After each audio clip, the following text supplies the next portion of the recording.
I came back here where I started because I will shoot my final Netflix special tonight.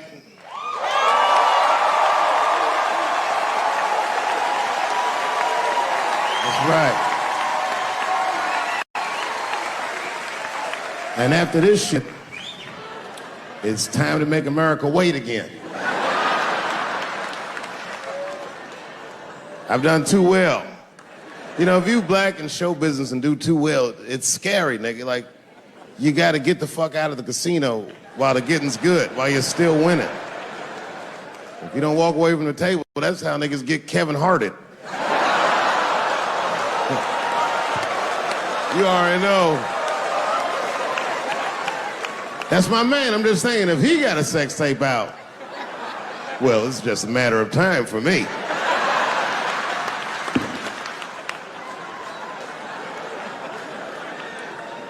But you know why I be thinking sometimes I want to stop doing comedy? And you know, I don't want to sound like a braggart saying this, but the real reason I want to stop is because I'm too goddamn good at it. I'm not even exaggerating. It's not exciting. Every night before I come out on stage, I'll be backstage like, I'm sure this is gonna go well. And it always does. I'm so good at writing jokes, and this is not even an exaggeration. I actually write jokes backwards. I will write a punchline with no particular setup in mind. I just put it on a scrap of paper, and I'll throw that scrap of paper in my fishbowl. I have a fishbowl in my house filled with random punchlines. And every once in a while, I'll shake the bowl, and I'll dig in there and just pull one out and see if I can make that shit work. And I picked one for this special. It's not an easy punchline to pull off. Are you ready? Yeah. Here it goes. The punchline is, so I kicked her in the pussy.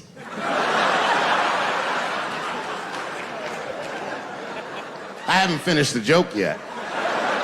I just know whatever happens in the beginning of the joke, at the end of the joke, for some reason, I'm gonna kick somebody in the pussy. And it's going to be hilarious. And you know what's weird? I've always remembered a time when I wasn't. You know, when I was growing up, I was probably about 8 years old, and at the time, we were living in Silver Spring. Yeah. Yes. Common misconception about me in D.C. A lot of people think I'm from the hood. That's not true.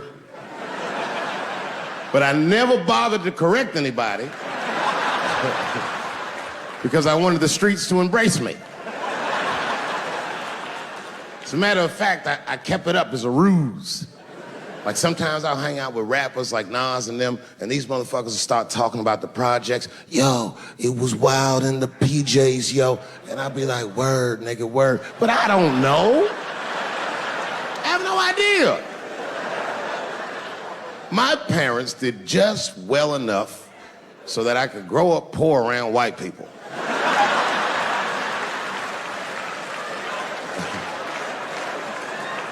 And to be honest, when Nas and them talk about the projects, nigga, I used to get jealous because it sounded fun. Everybody in the projects was poor, and that's fair. But if you were poor in Silver Spring, nigga, it felt like it was only happening to you. I know the pain of that first sleepover at a white friend's house. And you come back home on Sunday and just look at your parents like, y'all need to step your game up. Everything at Timmy's house works. Remember the first time you saw that? In a cold winter, and you'd be at a white friend's house and see the motherfuckers in their living room without their coats on?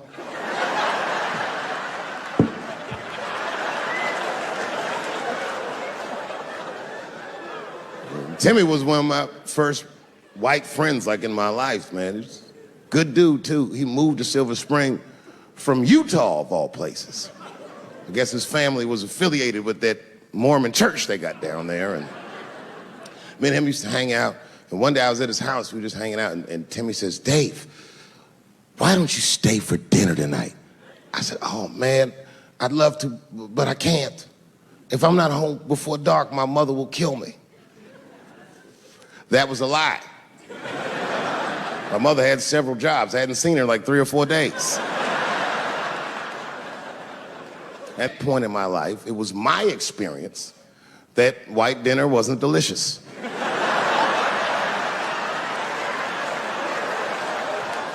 I'd rather go home and fry some bologna or some shit like that.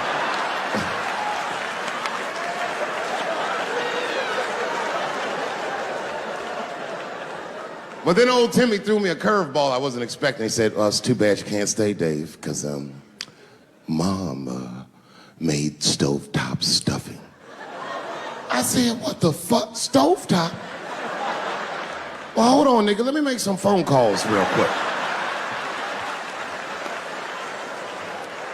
I had seen that commercial so many times, I had dreamt of getting my hands on some of that stovetop stuffing. And finally, I met a motherfucker that actually had a box of stovetop in the house. I couldn't miss this opportunity, so I pretended to call my mother. And then I came back and I said, Timmy, you're not gonna believe this great news. Mom said I can stay. And he said, fantastic. He said, why don't you come with me and we'll help set the table and then we can say the blessing. I had no interest in setting this motherfucker's table or saying these crazy ass Mormon prayers. I just wanted that goddamn stuffing. My hands first. My plan was simple. Wash my hands slowly, and by the time I'm done, the table will be set, the blessing will be said, and all that there will be left to do is eat. Went to the bathroom. I washed my hands very slowly. I must have been in there for about 10 minutes. And suddenly, one of his mothers came to the door.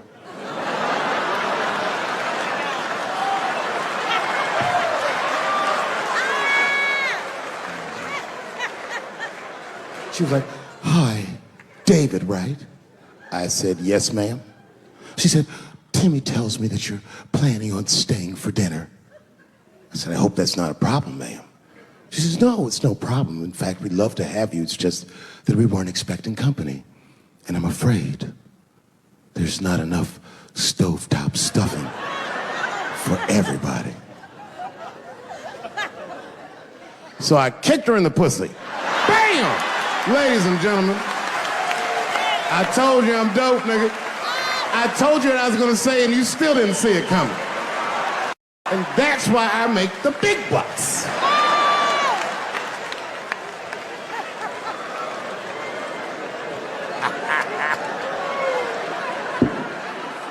Oh my God. But there's a more important reason that I would stop doing comedy right now.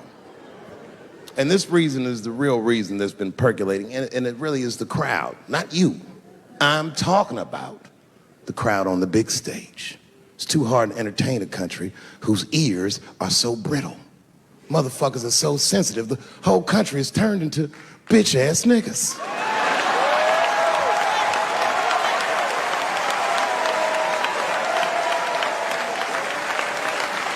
Everything you say upsets somebody. You know, I can remember when it all started. It was when I was doing Chappelle's show. When I was doing Chappelle's show, I used to do the show, and then on the weekends I do like concerts and shit like that. So I'm doing a concert, and there was a couple in the front row, beautiful couple. The wife was obviously Asian.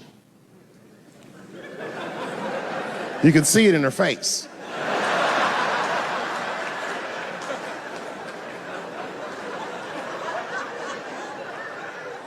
The husband, this motherfucker was mysterious, to say the least. Couldn't quite pinpoint where he was from. Caramel-colored fella, very nice hair, but he could have been from anywhere. Bangladesh, Mexico. I can't guess with a nigga like this. All I knew for sure about this guy is that his wife was a bitch. I could see that in her face, too. No, he was laughing and having a good time, and she was scowling at me at a goddamn comedy show. I couldn't figure it out. And then I realized at some point that she was pregnant. And I was smoking on stage. I said, oh my God, that's probably why she's mad. So I started to put my cigarette out, but then she hit me with one of them fake non-smoker calls. So I just kept smoking. I thought to myself, bitch, that babe will be fine, relax. And I tried to break the tension. I just asked her, that's all I said. I go, hey, where are you guys from anyway? And I could tell that she was on to me. She goes, very condescendingly, she says, I'm from California. If you're asking my ethnicity, I am Chinese. He was like, I'm Mexican, bro. I said, well, I'm sorry if I offended you by asking, but you're a very beautiful couple. And miss, there's no question that you're gonna give birth to the hardest working baby this world has ever seen.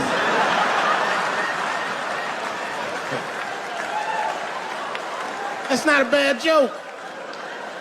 She got very upset. She got up to leave immediately, but she didn't just leave. She had to take one last dig at me on the way out. I will never buy one of your fucking DVDs again, Dave Chappelle.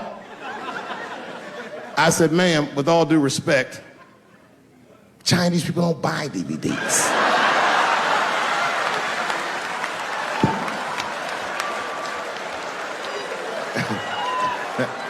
And the crowd went crazy. We were all laughing, having a good time. I didn't even think anything of it. And then just 3 days later, this lady sends a fucking letter to my promoter telling him not to book me for shows anymore because I was, quote, racist, and I'm quoting her, insensitive to the nature of my interracial marriage. I was like, word, bitch, I was.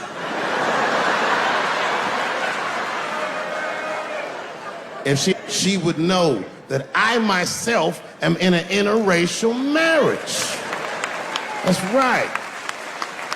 In fact, my wife is Asian too.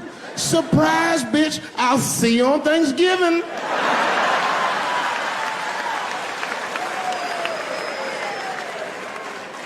But my wife's not Chinese. She's Filipino.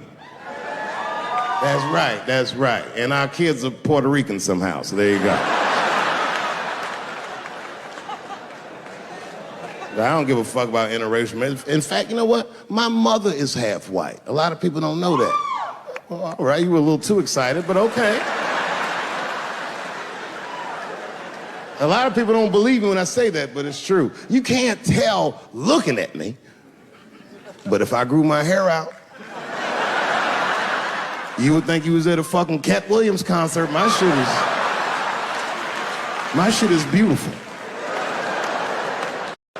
But motherfuckers are just taking it too far. I don't know why or how everybody got this goddamn sensitive. You know who hates me the most? The transgender community. Yo, yeah, these motherfuckers. I mean, I didn't realize how bad it was. These motherfuckers are really mad about that last Netflix special.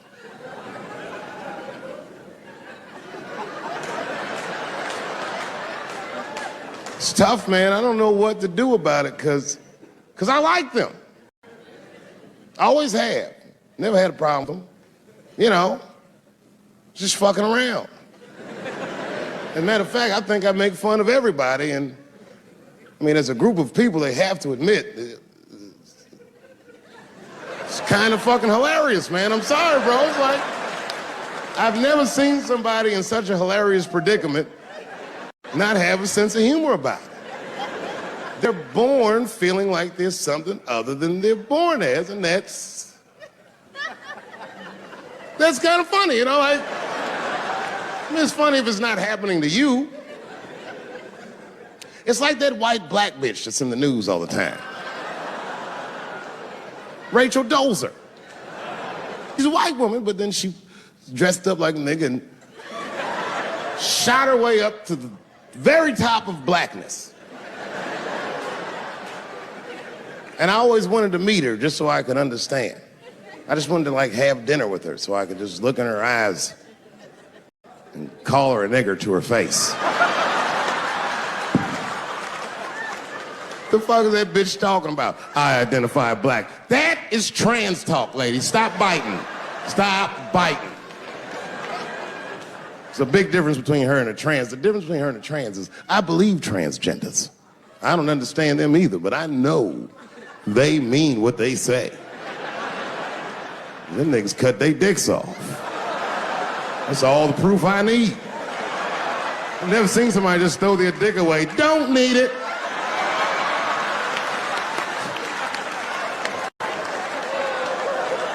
I don't understand, but I believe you and I support your decision, motherfucker. But how far is Rachel willing to go?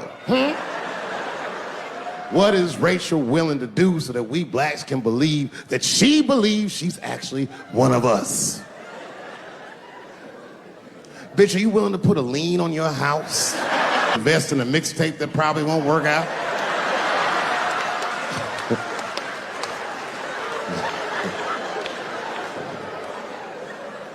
She didn't even change her name. Didn't even change her name. Her name is Rachel. I can't believe in that name. If you want my support, you're gonna have to change your name to the blackest shit I've ever heard. Bitch, you're gonna have to change your name to Draymond Green. I don't know a blacker name than that. That shit is black on paper. If you type Draymond Green into Airbnb, that shit will log off automatically.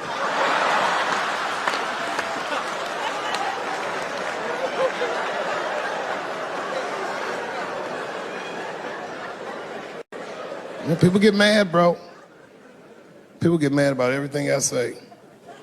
I was doing a show. I was in Portland, Oregon.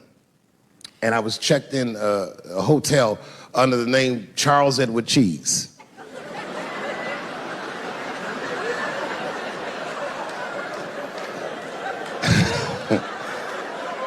I came back and there was a note. It was like a letter on my desk. It was addressed to Mr. Cheese.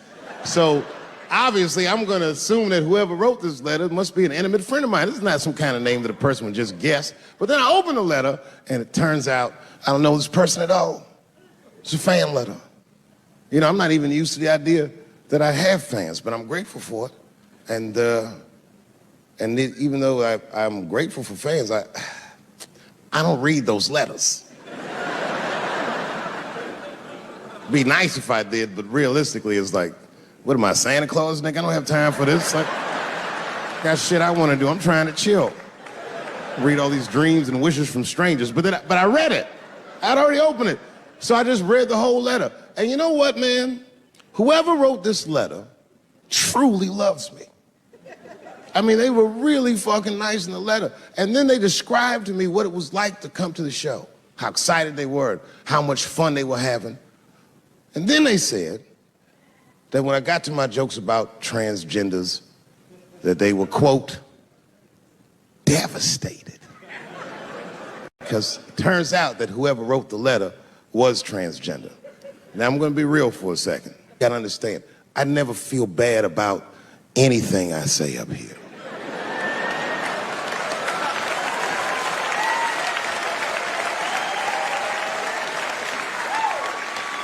And I would never admit this to you if I hadn't locked your phones up. But it was the weirdest thing. Like, when I read this letter, the shit made me feel bad. I didn't feel bad about what I said, you understand? I felt bad that I made somebody else feel bad. To be honest, I don't even know what I said that upset that person. I have so many transgender jokes.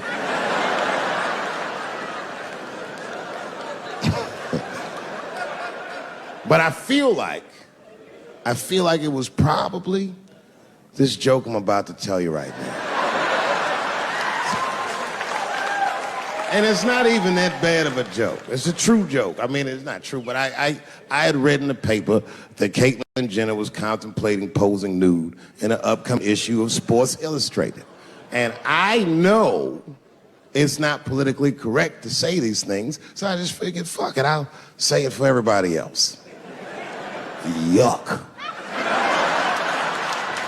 Oh, sometimes I just want to read some stats. I don't know why you're gonna cram some man pussy in the middle of the sports page like this. I just didn't think that was the place for it. But I wasn't saying anything like Caitlyn Jenner's a bad person. I'm not mad at her for doing it. Not even mad at Sports Illustrated. If I'm mad at somebody, I'm probably just mad at myself. You understand? Because deep down, I know that I am not strong enough to not look at those pictures.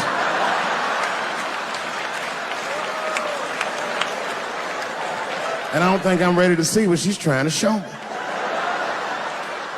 So Caitlyn, goddamn it, if you go through with this thing, bitch, you better go hard or go home. I want you to go all the way. Hustler style. Do you know what hustler style means, miss? That means spread the lips.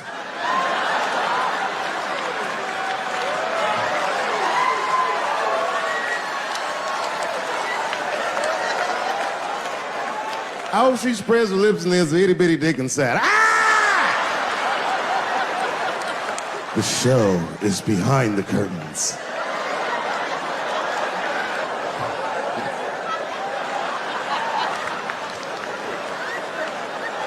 I don't know what I said that upset that person.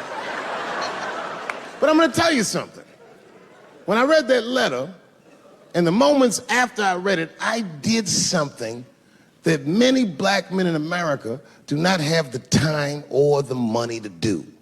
I thought about how I felt.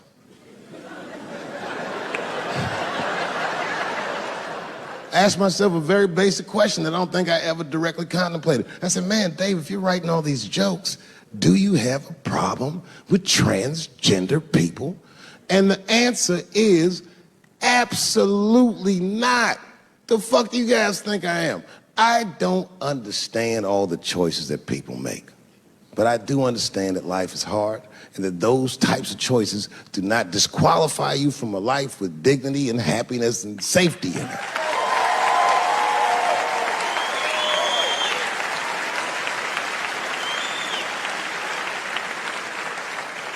But if I'm honest,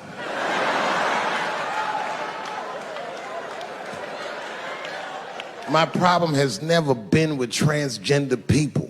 My problem is transgender people. I just feel like these things should not be discussed in front of the blacks.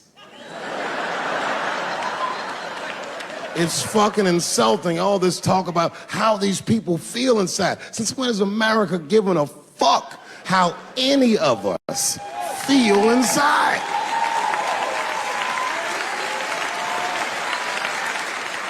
And I cannot shake this awful suspicion that the only reason everybody is talking about transgenders is because white men want to do it. That's right. I just said that. If it was just women that felt that way, or black dudes and Mexican dudes being like, hey, y'all, we feel like girls inside, they'd be like, shut up, nigger, no one asked you how you felt. Come on, everybody, we have strawberries to pick. It reeks of white privilege. You never asked yourself why it was easier for Bruce Jenner to change his gender than it was for Cassius Clay to change his fucking name?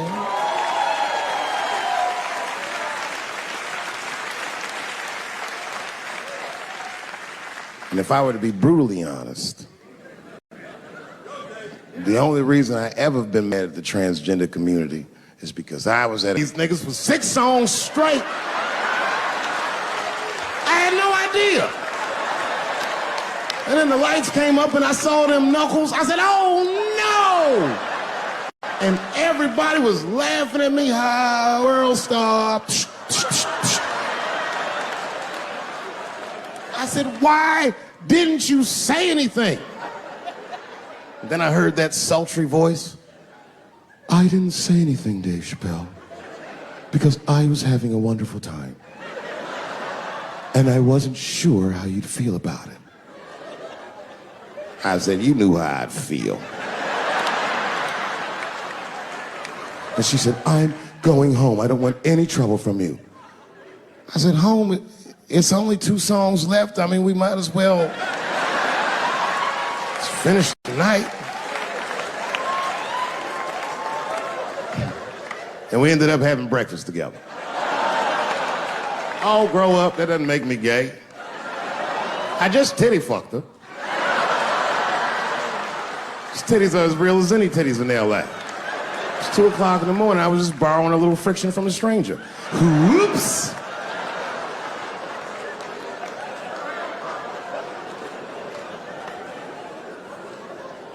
It's the madness of youth. It's the types of mistakes that a man makes when he's young. I wouldn't even know that it's necessarily a mistake. It was a wild night out. But I don't do it like that anymore. I'm old. I'm 44 now. Hey. It's the first time in my life I've ever started to physically feel my age.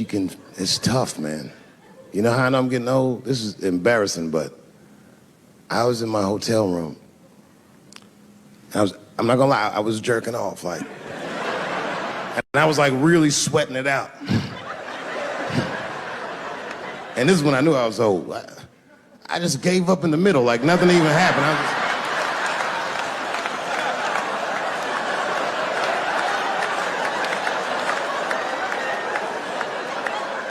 I don't like looking at my dick anymore. My dick looks distinguished. It's old, an old-looking dick. It's got salt and pepper hair all around it. My dick looks like Morgan Freeman in the 90s. Without the dots. My dick narrates. Dave pulled me out and started jerking me around and jerking me around. But not with the same vigor as when he was young. He and I both knew nothing was... I see my age in my children. I came home from the road, this is not long ago. I've been gone for, if you can picture, I was gone for weeks and weeks. And when I came back, nobody was home. Now, one person in my family thought that maybe I'd like to see them when I got back. They knew when I was coming back, but they just weren't home. And that shit was a wake-up call. You know, when my kids were little, and the tour bus would pull up to the house, these motherfuckers would spill out. Dad is home, hooray! And they'd hug me and kiss me, and then as the years went on, they'd get less interested. Hey everybody, look, it's Mr. Promises back from the road.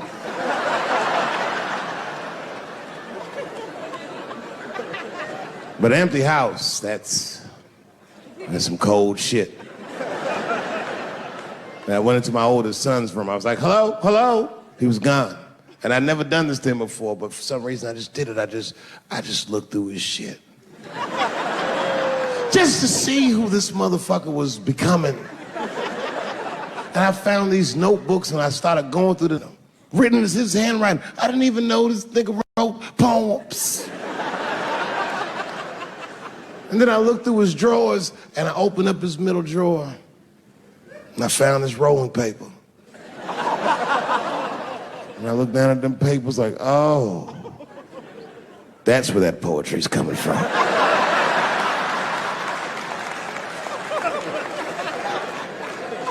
And that shit broke my heart. I mean, I smoke weed, but I mourned my son's innocence. And I cried a little bit. And I took his papers upstairs to my room. Rolled some weed that I'd hid from the family. And I got really high. And then I got paranoid, so I put his papers back how I found them. So he wouldn't know what I was up to. This nigga won't even know that happened until he sees the special. Yeah, nigga, I found your papers. He's a cold motherfucker. Let me tell you, this kid is only 16 years old. Listen to what he did to me. This motherfucker calls me up in the middle of the night. It was 1 o'clock in the morning. He goes, Dad, don't be mad. I knew something was, what's going on? He said, listen, I'm fine. And don't forget, you told me to do this. I'm at a party, and my designated driver had too much to drink. And me and my friends need you to come pick us up. I said, Jesus Christ, it's 1 o'clock in the morning, nigga. I am shit-faced.